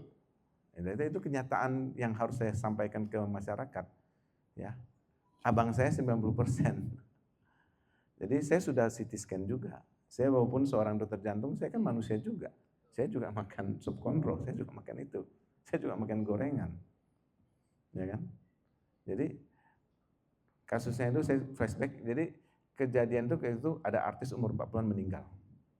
Jadi orang tua saya suruh semua anak laki-laki cek jantung. Saya aman 0%. Abang saya 90% tidak ada gejala. Cuma kalau kerja agak maksa, capek. Ya wajar, orang bilang usia mau 50 capek, wajar ya? Ternyata enggak, itu 90%. Yang pasang ring lah langsung. Jadi itu yang mau saya jelasin ke Bapak ya. Kalau bicara gejala, sulit ya. Kalau memang ada gejala dan memang ada bumbu-bumbu itu, Anda secepatnya ke UGD. Ya. Karena penyakit jantung bukan game, tidak ada namanya, oh nanti deh, oh ini serangannya, jangan. Kita ulangi lagi dong, besok saya ke UGD lebih cepat. Itu dia. Jadi selalu berpikir bahwa kita bicara penyakit nomor 1 gitu loh, bisa dicegah. Bayangin kalimatnya sudah jelas, bisa dicegah. Cukup Anda cek aja, itu dia. Nah, atau untuk kasus saudara Bapak udah pasang ring, pulang rumah kok lewat lagi. Nah, itu yang nggak bisa kita jelaskan. Arti kata begini, minum obat teratur atau tidak, kita nggak tahu. Anggap aja teratur. Apa alergi dengan ringnya, iya atau tidak? Tidak ada yang bisa tahu. Ya, jadi banyak faktor. Itu dia.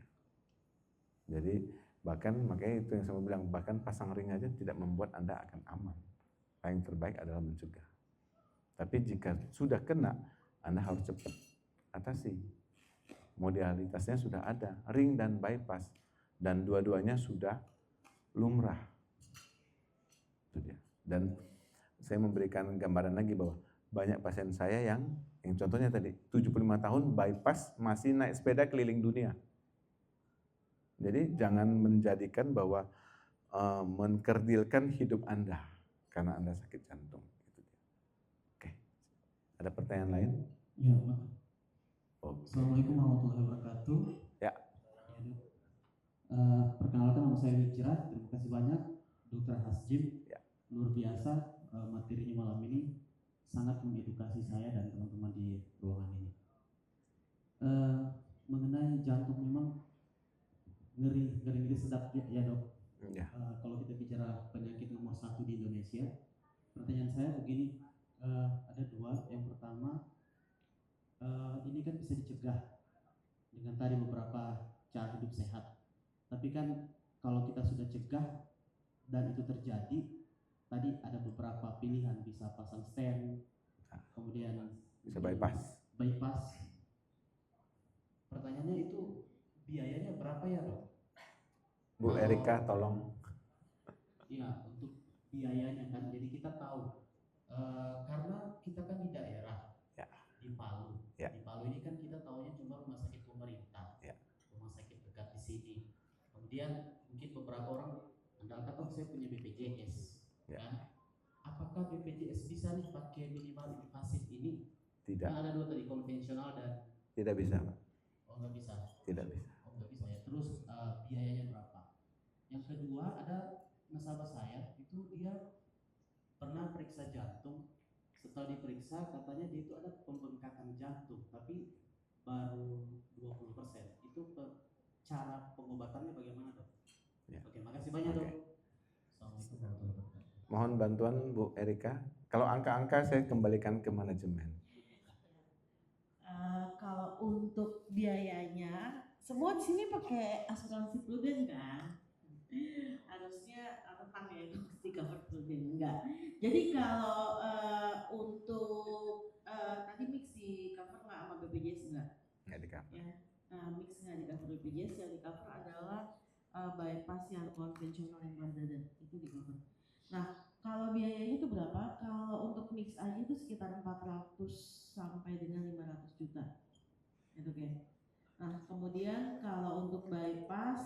200 ya konvensional 200 sampai sekitar 200 sampai 250 juta. Nah, kalau pasang stem tergantung dengan ringnya berapa. Ya, kalau ring 1 mungkin sekitar 100-an Iya, 100 juta. jutaan. Ya, paling itu sih kalau untuk biayanya kurang lebih ya. Kita bicara kurang lebih dengan perawatan udah all in sih. Gitu. Tapi semua pro ya. Betul nggak? Ah, belum berarti. Proses. Penting punya asuransi ya Ya. saat ini ya. Bukan jualan loh. Bukan jualan juga ya. Thank you. Sebagai dokter memang saya pribadi bilang setelah cukup lama kerja, asuransi itu sangat membantu. Bukan dalam segi kesehatan Anda. Kalau kita bicara penyakit jantung, kita nggak takut sakitnya. Kita takut masalah keluarganya, bukan biayanya, masalah keluarganya. Begitu Anda sakit jantung, Anda akan anggap aja Anda nggak ada asuransi, keluar biaya gede, ya. Otomatis untuk semua hal ini kualitas hidup Anda turun, ya kan?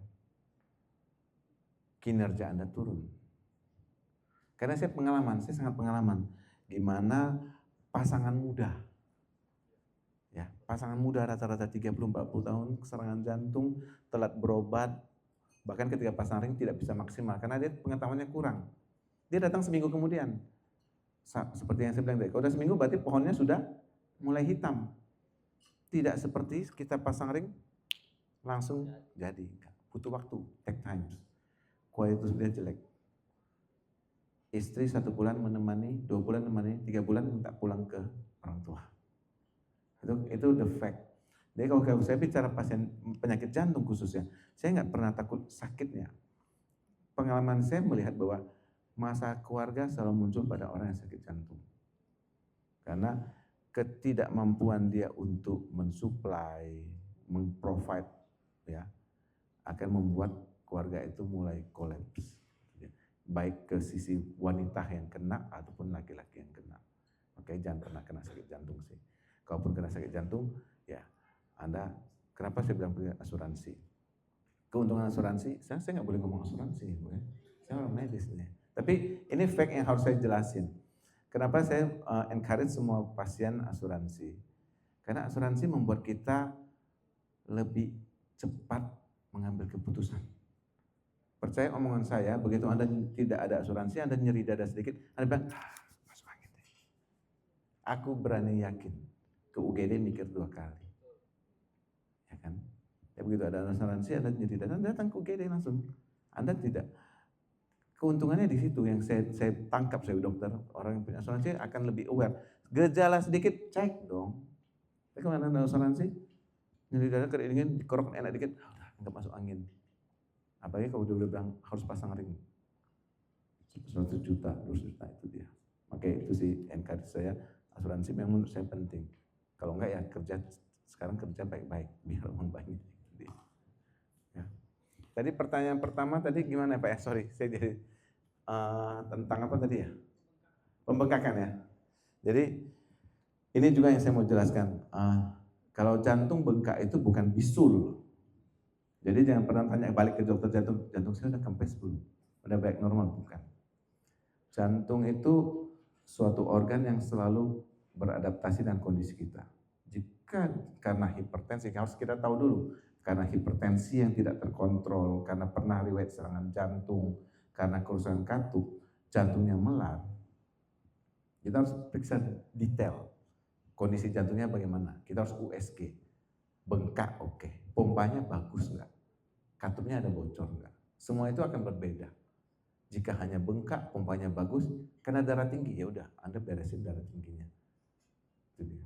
Tapi kalau kita biarkan, jantung itu dia mengkompensasi kondisi, jika tidak kuat, lama-lama dia akan membengkak. Jika kita biarkan lagi, akhirnya dia bukan membengkak, dia melar. Makanya jantung bengkak, melar. Kalau melar tuh bisa mompa nggak? Enggak. Kekuatan mompanya lemah. Dari biasanya bisa naik tangga, kok sekarang naik tangga ngos-ngosan. Itu dia. Makanya pencegahan jantung itu memang sangat penting. Jadi kalau bicara penanganan untuk jantung bengkak, kembali lagi penyebabnya dari mana? Itu dia. Hipertensi kita harus kontrol hipertensinya. Karena jika Anda tidak kontrol, percaya 3 tahun lagi 40%. Nah, dia berjalan terus, Pak. Makanya kalau kita bicara pasien jantung, apakah minum obat seumur hidup? Maaf, iya. Minum obat seumur hidup. Cukup? Tidak. Gaya hidup juga harus berubah. Iya. Oke ya. Terima kasih dokter, tepuk tangan sekali lagi dong untuk Oh ya. dokter waktunya.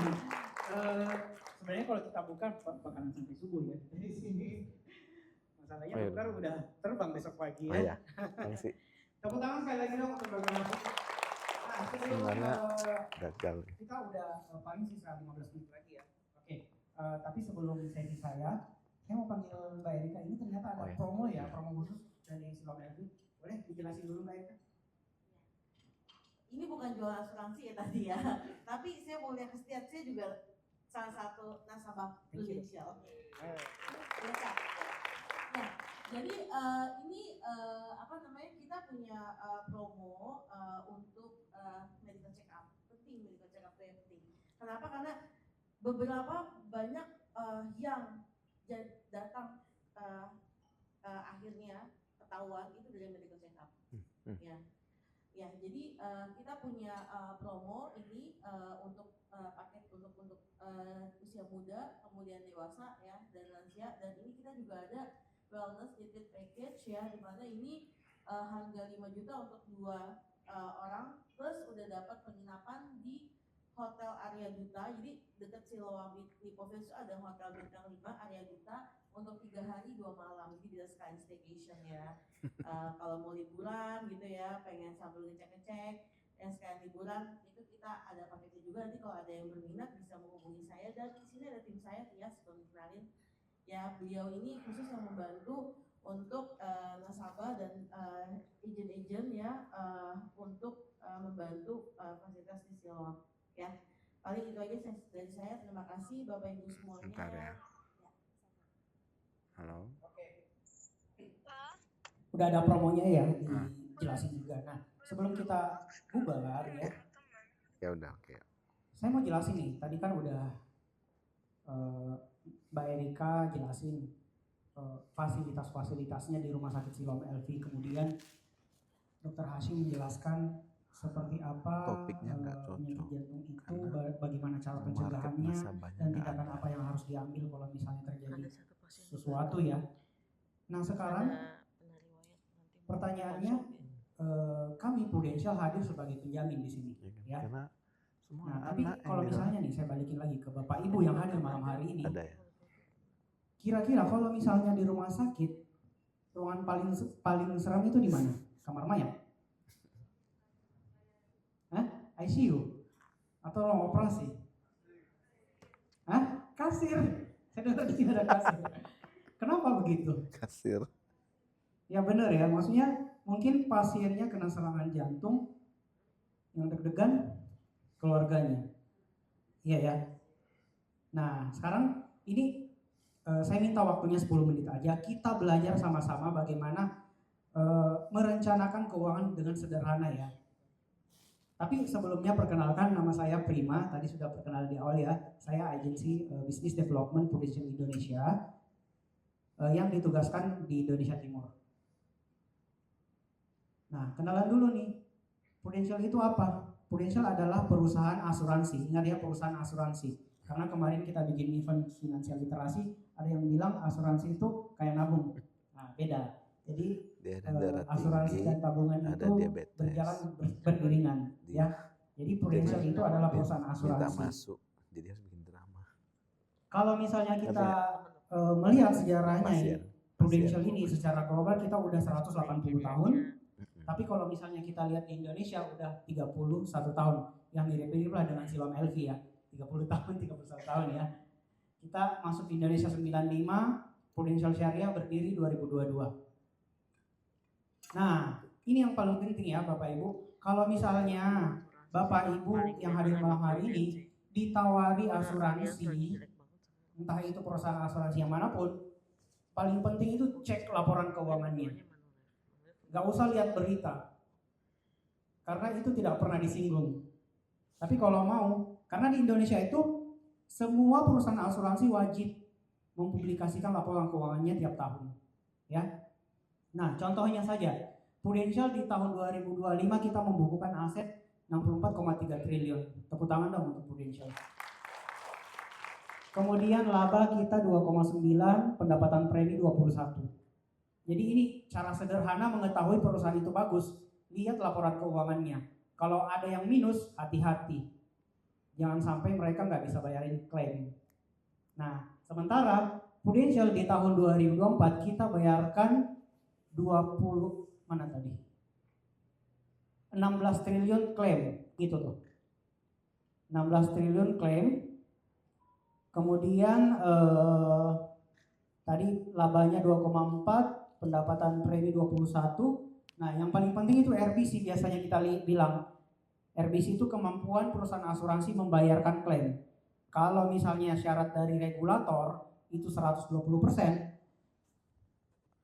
Prudential 466%. Maksudnya apa? Kalau misalnya amit-amit ya seluruh nasabah Prudential klaim secara bersamaan, itu kita bisa bayarkan 4 kali lipatnya. Tepuk tangan dong untuk Prudential. Ya, kurang lebih kayak gitu gambarannya. Nah, sekarang kita sama-sama nih belajar cara mengatur keuangan rumah tangga, ya. Yakin di sini semuanya udah hidup berumah tangga ya. Ada mungkin yang kepala keluarga, ada yang ibu rumah tangga, mungkin ada yang anak sebagai anak, ya. Jadi semua keluarga itu biasanya punya rencana dalam hidup, betul tidak? Rencananya taruhlah kita bagi jangka pendek, jangka menengah, jangka panjang, ya kan? Kira-kira kalau misalnya saya tanya jangka pendek itu seperti apa rencananya? Pasti nggak ada gambaran ya. Contoh jangka pendek itu kayak biaya dapur, ya kan? Biaya pendidikan anak, ya yang tiap bulan kita bayar. Kalau jangka menengah kira-kira yang seperti apa? Biasa kan mungkin kepala keluarga mau ajak keluarganya healing, nah itu bisa jangka menengah. Atau mungkin ada yang mau umroh, ya itu contohnya. Kemudian jangka panjang, kira-kira yang kayak gimana? Hari tua, pensiun, ya supaya tidak menciptakan yang namanya generasi sandwich baru. Nah, tentunya dalam mewujudkan rencana-rencana tersebut, kita kerja atau berwirausaha, betul tidak? Ya kan? Kalau misalnya kita kerja dan ataupun berwirausaha, itu untuk mendapatkan yang namanya income, penghasilan ya, betul ya? Nah, biasanya ketika mendapatkan penghasilan, kebanyakan orang itu bagi dua dulu, investasi kemudian biaya hidup, betul tidak? Atau di sini ada yang kebalikannya, biaya hidup dulu, nanti kalau ada sisa, ada yang senyum-senyum bilang, nanti kalau ada sisa baru diinvestasikan. Jangan ya, sebaiknya investasikan dulu, baru biaya hidup. Karena kenapa? Biaya hidup biasanya akan mengikuti, betul tidak? Karena penghasilan itu akan selalu cukup untuk kebutuhan, tapi tidak akan cukup untuk keinginan biasanya ya. Nah, pertanyaan selanjutnya, kira-kira amit-amit misalnya terkena salah satu dari 4 kondisi ini, sakit, cacat, meninggal atau kecelakaan ya. Saya tanya nih kepada Bapak Ibu yang hadir malam hari ini, mau korbankan yang mana dulu, investasinya atau biaya hidupnya? Nah, tadi kan udah investasi emas misalnya atau beli tanah ya. Tapi terkena salah satu dari 4 kondisi ini, otomatis mau tidak mau investasinya kita korbankan dulu. Pertanyaan selanjutnya, bagaimana nasib rencana-rencana yang di atas? Kira-kira apakah masih bisa berjalan sesuai rencana atau ditunda? Kebanyakan pasti ditunda. Nah, makanya orang cerdas sekarang mereka menyiapkan kantong ketiga, biaya tak terduga. Nah, biaya tak terduga ini bisa berupa asuransi. Jadi misalnya nih, entah itu misalnya demam mau dirawat di rumah sakit, biarlah asuransi yang bayar, investasinya tetap aman. Jadi rencana-rencana tadi yang di atas bisa tetap berjalan sesuai rencana ya di awal. Paham ya? Jam 10. Nah, gambarannya kira-kira seperti ini. Ada ibu satu, ibu dua lagi ngapain nih? Bergosip ya. Satu tidak Tadi punya mulai asuransi, jam satu punya asuransi. Enggak. Gua cuma Masing-masing sejam kok punya tadi aset, ya, punya tabungan, punya kendaraan. Tapi misalnya keduanya terkena resiko, kira-kira bagaimana? Yang tidak punya asuransi, tabungannya dulu habis, ya. Biasakan kalau masih kurang dari rumah sakit, mau tidak mau asetnya yang dia lepas. Ini sudah banyak cerita seperti ini ya. Asetnya yang harus dia lepas untuk membiayai penyakitnya. Tapi kalau misalnya dia punya asuransi, otomatis tabungannya aman, asetnya juga aman. Ya, kurang lebih kayak gini gambarannya. Gambaran sederhananya ya. Nah, ini yang paling penting. Pilihannya Bapak Ibu adalah punya asuransi atau tidak punya asuransi. Enaknya, kalau misalnya Bapak Ibu punya asuransi, Bapak Ibu yang tentukan mau bayar berapa. Betul? Maksudnya mau bayar 1 juta sebulan bisa, atau 10 juta setahun bisa. Bapak Ibu yang tentukan. Tapi kalau misalnya tidak punya asuransi, siloam yang tentukan harganya. Betul tidak? Di sini enggak semua. Iya kan? Tadi nasabah. misalnya nih, Mbak Erika bilang 300 juta, 500 juta. Mau tidak mau, pasien harus mengikuti. Ya kan? Jadi rumah sakit yang tentukan harganya kalau tidak punya asuransi. Tapi kalau misalnya Bapak Ibu punya asuransi, Bapak Ibu yang tentukan mau bayar berapa. Tepuk tangan dong untuk asuransi ya. Luar biasa. Nah, tapi ada beberapa sudut pandang ya di masyarakat Indonesia, khususnya yang saya temukan di Indonesia Timur ini. Banyak yang bilang, Prim, saya nggak mau deh diasuransikan. Banyak ya? Banyak banget. Tapi tahu nggak, faktanya, sadar atau tidak, terlepas Bapak Ibu ingin diasuransikan, sebenarnya dalam tanda kutip, Bapak Ibu itu sudah diasuransikan. Karena kenapa? Ketika terjadi resiko, harus ada pihak yang menanggung. Terserah, mau mungkin yang dari kantor, atau dari kantong pribadi, rekening pribadi misalnya, mau dari keluarga. Jadi harus ada pihak yang membayar. Betul tidak? Ya kan? Kemudian yang kedua, saya tidak ingin membayar. Banyak yang bilang kayak gitu. Gak usah deh, sayang uangnya. Banyak yang bilang kayak gitu. Tapi sadar atau tidak, Bapak Ibu, cepat atau lambat, Bapak Ibu harus membayar ketika terjadi resiko. Ketika misalnya harus staycation di Siloam. Ya. Bapak Ibu mau tidak mau harus membayar. Terserah, jadi mau bayarnya lewat rekening pribadi. Tapi kebanyakan orang cerdas sekarang ya pakai kartu. Kartu ya. Nanti kita lihat kartunya. Kemudian ada juga yang bilang, nanti deh kalau saya butuh. Nah, ini nih. Di sini uniknya asuransi. Asuransi itu kita harus beli ketika belum butuh. Betul tidak? Karena kalau udah butuh, Katanya nggak ada kartu lagi. aduh, saya tidak yakin apakah ada perusahaan asuransi yang mau menerima kita. Banyak kejadiannya. Mau berasuransi, udah ada riwayat, ya syukur-syukur kalau masih bisa diterima ya. Dengan pengecualian tentunya biasanya. Tapi ada yang langsung biasa kita tolak. Begitu. Contohnya kayak gini analoginya. Kalau saya tanya Bapak Ibu di sini pasti biasa lihat nelayan kan? Nelayan yang baik, apakah dia beli pelampungnya sebelum berlayar atau ketika mau tenggelam? Kira-kira? Pasti sebelum berlayar. Kurang lebih kayak gitu gambarannya. Kok beda? Kenapa kok syariah ya? Nah, ini slide saya kayaknya sisa 2 lagi ya, 2 atau 3. Kalau saya tanya Bapak Ibu yang hadir malam hari ini, misalnya nih dirawat di rumah sakit, di Siloam misalnya, mau bayar pakai atas atau yang bawah? Di atas, di sebelah sini atas, ada yang lain, jawaban lain? Bagaimana babi? Bawah, ada atas ada bawah ya. Kelemahannya apa? Kalau pakai yang atas kenapa? Bapak gue kasih nama anaknya semua nama Saldonya suku. berkurang ya. Adik saya Kalau namanya masih Ihong. ada, kokoh. Adik saya namanya Ihong. Kalau yang bawah, Abang saya namanya Kadir. utangnya bertambah. Nah, tepuk tangan untuk Prudential telah menciptakan kartu ini. Satu lagi Karena Budi. tidak perlu Satu lagi Ahmad. mengurangi tabungannya Bapak Ibu dan tidak perlu menambah utang kalau misalnya pakai kartu ini. Dan kartu ini diterima dengan senang hati di Silom LV ya.